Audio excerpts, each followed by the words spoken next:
జ్యేష్ఠమాసం బ్రహ్మదేవుడికి ఎంతో ఇష్టమైనదిగా పురాణాలు చెబుతున్నాయి. బ్రహ్మదేవుడి ప్రతిమను గోధుమ పిండితో తయారు చేసుకుని ఈ నెల రోజుల పాటు పూజించడం వలన విశేషమైన ఫలితాలను పొందవచ్చని ఆధ్యాత్మిక గ్రంథాలు చెబుతున్నాయి. జ్యేష్ఠ మాసంలో చేసే విష్ణు సహస్రనామ పారాయణం అనంత ఫలాన్నిస్తుంది. అలాగే నీళ్లను దానం చేయడం వలన చాలా ఉత్తమమైన ఫలితాలు దక్కుతాయి. జ్యేష్ఠ శుద్ధ తదియ నాడు రంభా తృతీయగా జరుపుకుంటారు.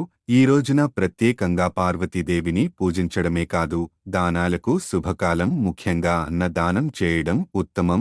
జ్యేష్ఠ శుద్ధ ద్వాదశిని దశహరా అంటారు. ఇది దుర్దశలను పోగొట్టగలిగే శక్తి కలిగిన తిథి. ఈరోజు నదీ స్నానాలు చేయాలి. అలాంటి అవకాశం లేనప్పుడు ఇంట్లో స్నానమాచరించే సమయంలో గంగాదేవిని స్మరించడం ఉత్తమం.